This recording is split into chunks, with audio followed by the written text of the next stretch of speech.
Bienvenidos a un nuevo programa de personajes de la Venezuela virtual. Esta vez estoy con un profesor de música, un arreglista, un músico, por supuesto, que está en Chile. Se trata de un tocayo mío, Jorge Rojas. ¿Cómo estás, Jorge? ¿Qué tal, tocayo? Buenísimo, súper feliz de que me hayas invitado a esta entrevista, de que nos conectemos. Así que, oye, con grandes expectativas de cuáles van a ser tus preguntas. Bueno, yo pienso que me llamaste la atención porque tienes una iniciativa en la cual tú tienes prácticamente una academia de música virtual, pues. Entonces, bueno, eso me parece que es fantástico porque imagínate una academia de música en que pueden haber personas, alumnos que estén en cualquier parte del mundo y yo me imagino que también mentores, tutores que estén en cualquier parte del mundo. Y eso me parece que es parte de lo que se hace hoy en día. Entonces, bueno, ¿cómo llegaste a esa idea? Es curioso. Sí, yo creo que yo me adelanté un poquito al tema de la pandemia por allá en el 2012, que fue cuando comencé con la escuela. Porque viviendo en Venezuela, vivía en un sector como remoto de Caracas, que es La Unión. No es Ajá. demasiado remoto, pero el transporte público llega con dificultad. Entonces, todos mis alumnos, yo toda la vida he dado clases, tuvieron como problemas para llegar. Entonces, buscando soluciones, si hacía una escuela física, se nos ocurrió la idea de hacer la escuela virtual. Y ahí partió esa idea en el 2012 en la que investigué un poco qué sería necesario y tal. Total que la hicimos. Hice el desarrollo de la página web, hice todo el contenido, me compré una cámara y todo ese tipo de cosas técnicas. Y desde ese momento he estado como explorando el tema de las clases virtuales, que es bien interesante. Y esa idea tuvo la génesis con un alumno muy querido que es Humberto Casanova, de Guaco, el baterista, que ellos tocan 2 o 3 veces por semana regularmente. Y él vive en Maracaibo y la gran mayoría de los conciertos son en Caracas. Hay otros que son en otras ciudades del país, incluso fuera de Venezuela. Entonces se hacía muy complicado tener como esas clases regulares que necesitábamos y ahí empezamos a probar por internet. Claro, en ese momento fue muy complicado porque el internet en Venezuela yo creo que hasta el día de hoy sigue siendo no el más ideal para eso. Entonces, si la hacíamos en vivo, así como estamos hablando nosotros, se caía la conexión, se iba la calidad, total que era bastante complicado y con tu escuela virtual como que exploré la posibilidad de grabar los videos.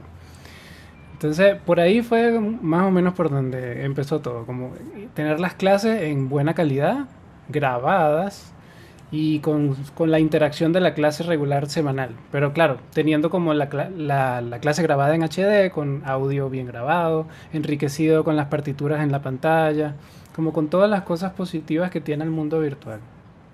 Sí, bueno, yo participé una vez en la hechura de un libro para la Universidad Abierta, para la UNA.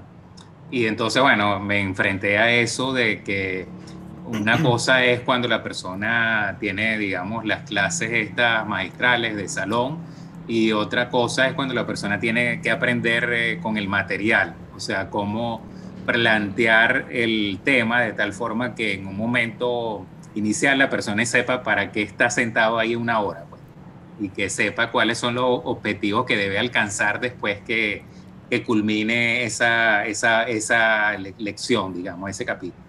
Eso es digamos, un sistema en el cual quizás se pone la persona, el alumno más consciente de qué es lo que se necesita alcanzar y cuáles son las habilidades que debería tener luego de hacer ese aprendizaje. Me imagino que ese tipo de cosas tú también lo tomas en cuenta, pues, o sea, Sí, claro, es bien interesante porque realmente tiene sus ventajas y por supuesto también sus desventajas. Yo diría que para clases teóricas este medio virtual es genial porque es como una clase 2.0. en la que uno tiene videos, pero también tienes textos, también tienes material. Y la verdad es que se puede pausar, se puede retroceder. Es bastante útil cuando son temas teóricos. Y como tú dices, los objetivos tienen que ser muy claros, porque tú puedes ver la mejor clase de tu vida y se acabó y prácticamente se olvida si no tienes una especie de práctica, una especie de objetivos de seguimiento para como decantar esos conocimientos y que se vuelvan propios. Si no, prácticamente se olvidan. Claro, y bueno, por ejemplo, yo estoy ahorita en un grupo de teatro que comenzó durante la pandemia y bueno, nos hemos reunido prácticamente por Zoom. Y también, bueno, me he puesto a poner atención sobre otras personas que están haciendo teatro también por Zoom. Entonces, bueno, una de las cosas que se ha hablado es que las personas, ahora el que consume digamos, el producto, se encuentra en un estado de más intimidad, porque se puede llevar el laptop a su cama, por ejemplo, y estar más cómodo y ver quizás con más detalle lo que está viendo. Y entonces es como otro tipo de nivel al que se puede llegar quizás en concentración. Y yo diría que tiene también eso como ventaja, pues, en ese sentido, pues, de que tú estás cómodo, de que estás en tu ambiente natural y que encima estás en una situación íntima. Ahora, ¿cómo combinar eso con un instrumento? O sea, que tú salgas del laptop y pases al instrumento. Claro, oye, qué interesante eso, ¿no? Porque claro, estás en tu ambiente, estás en tu casa, estás en términos conocidos. Claro, con el instrumento se vuelve entretenida la cosa. Por ejemplo, te cuento, la clase más difícil que yo he tenido que dar fue a un niño de 7 años. Porque a un adulto ya tiene como un poco más conocimiento de lo que pasa en este momento, ¿no? Tenemos una persona en otro lado, tenemos unas limitaciones de la cámara, enfoca aquí, pero todas esas cosas son muy básicas para uno. Pero por ejemplo, el tema del delay, el tema del retardo, ¿cómo se lo explicas tú a un niño de 7 años? Entonces resulta que las clases con él además son muy prácticas, en las que yo lo acompaño y él toca una melodía.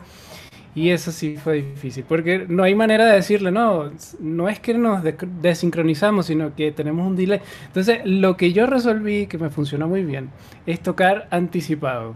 Algo así como lo que hacen los directores de orquesta cuando dirigen, Mm. o lo que se hace con los instrumentistas que están muy lejanos, porque sabes que viaja más rápido el sonido perdón, la luz que el sonido. Entonces el timpani, que es como el instrumento más alejado, a veces tiene que tocar como antes, como para que toda la orquesta esté cuadrada. Entonces yo resolví que más o menos hay como un delay de 1 segundo en una clase de Zoom como esta. Eso quiere decir que yo tendría que tocar 1 segundo adelantado para que el alumno reciba ese feedback en tiempo. Y me funcionó fabuloso, el 90% de las veces. Entonces, cuando hacemos ejercicios prácticos de cualquier tipo, de solfeo, de rítmica, siempre lo ponemos en 60, que es 60 bits por minuto, que quiere decir 1 segundo de latencia, de retardo. O sea que le hemos dado la vuelta para incluso poder tocar juntos, porque no podríamos realmente, o sea, una de las dos partes sufre esa asincronía en la que tiene como que adelantarse para que la otra parte lo reciba en tiempo. En mi opinión es divertido. Claro, eso sería, digamos, en las puestas en común, pero tienes estos videos pregrabados en que todo pasa, digamos, tal cual, me imagino, y entonces ahí se compensa en cierta forma. Mira, bueno, Sí, en el, yo pienso que, bueno, por ejemplo, ahorita la comunicación está estupenda, pues, y estamos ¿qué? A unos 12.000 kilómetros de distancia, 11.000 kilómetros. O sea, solamente, sí, unos poquitos 12.000. sí. Mira, bueno, ¿cómo fue que llegaste a Chile? Oye, honestamente aproveché la visa democrática, que fue un tema bastante interesante para mí personalmente, que no tengo como pasaporte europeo. Y yo y mi esposa quisimos llegar con trabajo al momento de emigrar. Y esa visa fue grandiosa, genial. Llegamos acá, ella consiguió trabajo como arquitecto a las 2 semanas. Tú sabes que los artistas no, no somos esa clase de gente. Nosotros tenemos que muchas veces generar nuestras propias oportunidades. Y así fue, la verdad. Porque llegando, evalué un poco qué cosas podía hacer. Yo pensaba que iba a hacer cerveza, porque los últimos años en Venezuela estuve haciendo cerveza artesanal. Un poco de creación igual, pero por supuesto, diametralmente opuesto a lo que es la música, ¿no? Tuve la suerte de poder reconectarme acá con la música y estoy dando clases particulares. La verdad que me va súper bien. Hay muchas personas acá de todas las edades, incluyendo adultos mayores de 70 años, 60, que quieren aprender música, que están retirados, están jubilados, están como en otra situación diferente a la de Venezuela y la verdad es que funciona genial. Así que tengo cerca de 20 alumnos presenciales acá en Chile. Y hablando de eso, yo creo que eh, te da una perspectiva mucho más global de lo que es la música en Venezuela, cosa que a mí me interesa mucho, siempre me ha gustado mucho, porque uno escucha en Venezuela los diferentes estilos, qué sé yo, el aguinaldo, el merengue caraqueño, valses, todos esos estilos que para uno son, desde chiquito uno tiene eso en el disco duro. Y resulta que no son tan comunes ni tan habituales como uno se imaginaría, porque en otras partes del mundo no existen. Y estando acá, como que siento que tengo una visión como más global de lo que es la música venezolana. Y justamente, no sé si me estoy adelantando de la entrevista, pero tengo un súper buen proyecto para el año que viene con Alfredo Valles, músico que vive por allá cerquita tuyo, me parece. Sí. Y vamos a explorar música venezolana en diferentes estilos. 10 temas eh, versionados en un entorno un poco más de jazz, un poco más fusión. Así que está súper interesante eso. Bueno, también digamos que tienes la posibilidad de, me imagino, a través de tu academia virtual, de integrar personas que tengan esos estilos, que estén en los lugares donde el estilo ese es el estilo. Entonces, pues, puedes llevar, digamos, a lo mejor en algún momento la música vienesa a Chile directamente, pues que tenga la correctura de una persona que esté en Viena y que sepa darle, digamos, el toque local, pero no es tan local, pues estás en forma remota. O sea, esto tiene demasiadas posibilidades, pienso yo. La verdad es que sí, la verdad es que sí. La escuela me ha abierto muchas puertas porque hemos tenido alumnos de más de 12 países, 13 países. Tenemos, por supuesto, muchos venezolanos expatriados, qué sé yo, en Serbia tuvimos uno. Pero también de otras nacionalidades, por supuesto, Latinoamérica, todas las escuelas en español. Entonces estamos hablando prácticamente de Iberoamérica y habla hispana en otros países.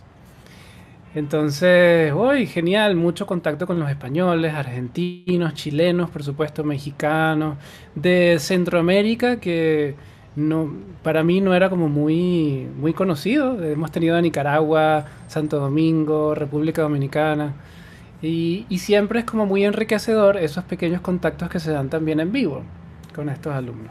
Porque claro, ahí es cuando uno realmente como comparte cultura. Claro, bueno, yo pienso que una de las cosas que uno se da cuenta quizás en esto es lo que tú te has dado cuenta, pues de cómo varía el concepto de la música y del baile, digamos, doméstico y todo eso a medida que uno se mueve en Latinoamérica. Que realmente uno desde el punto de vista del ángulo venezolano, uno cree que eso es así en todos lados y en realidad puede diferenciar muchísimo. O sea, se puede llegar incluso a ver algún tipo de música que ni siquiera se escuche en otros lados. Exactamente, exactamente. Es como que, qué sé yo, hablando de la arepa, de la cachapa, de la comida venezolana, uno la come todos los días, pero cuando la extrañas y es cuando la valoras realmente. Lo mismo pasa con la música, pienso yo. Y bueno, hay como músicas más obvias, que es la música popular, pero hay cosas más antiguas que yo he como redescubierto eh, recientemente que me parece genial. O sea, son cosas que tocan profundamente como las fibras de uno, porque son música que uno escuchaba cuando era pequeño. Hablando, por ejemplo, qué sé yo, el disco de Aguinaldos de María Teresa Chacín, de los 90. claro. Cosas así que son únicas realmente, pienso yo.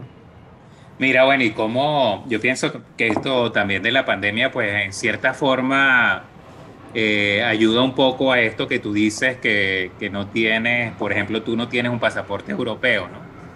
¿Tú crees que está abriendo la posibilidad de uno participar ahora en proyectos, por ejemplo, desde Chile en Europa y viceversa? O sea que ya que está la persona, digamos, visible, porque de alguna forma se ha hecho visible, las personas se han vuelto a juntar, podría ocurrir entonces que hayan proyectos, digamos, en que antes no había esa posibilidad, pero que ahora empiecen a surgir este tipo de nuevas fusiones pienso yo, no sé. Definitivamente que sí. De hecho, el video que mostramos al inicio es con cuatro amigos venezolanos en cuatro países diferentes. Está Alfredito que está en Viena, está Simón que está en México. Simón yo lo conozco desde los 16, 17 años. Igual que Enrique, que es el bajista, que está en Argentina. Y parece mentira, pero todos ellos tenían más de 4 o 5 años fuera de Venezuela. Y por supuesto seguíamos en contacto, pero no habíamos hecho nada desde el punto de vista musical. Tuvo que pasar esto como para que pensáramos en hacerlo y se siente como más cercano de cierta manera. Y así como sucedió este proyecto, pienso yo, como tú bien dices, que podrían ocurrir otros intraculturales, como... De hecho, uno de los temas que vamos a hacer en este disco, tengo entendido que va a ser un tema vienés, tradicional, visto desde el punto de vista de cuatro venezolanos. Porque sí, Magistral, claro, magistral. es interesantísimo como nutrirse de diferentes lugares que no, ahora no solo son los locales o regionales, sino mundiales, globales realmente. O sea, pienso que se ha como profundizado muchísimo más la globalización cultural con este tema de la pandemia. Sí, bueno, yo creo también que puede haber el fenómeno este del outsourcing de cuestiones técnicas, de edición, de cosas de esas. Quizás ahora sitios en que, bueno, el nivel técnico sea equivalente, pero que en sí la mano de obra sea más barata. Pues entonces puede ser que eso también sea interesante, pues las personas que tengan sus, digamos, laboratorios de música, sus estudios en algunos otros países pueden ponerlo al servicio de las personas que están en otros sitios y hacer la producción, pues hacer, eso ya ocurre, pero ahora como que se está abriendo más, pues. Sí, claro que sí. Entonces, de repente la mejor opción no está acá en la misma ciudad, sino en otra, tal cual. Hoy como se pueden transferir datos con perfecta normalidad, tal cual.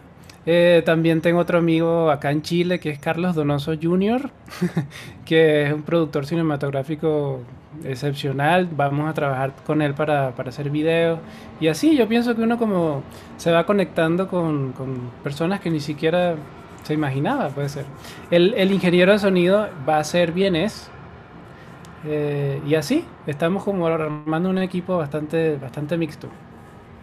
Mira, buenísimo. Mira, Jorge, estamos llegando al final del programa.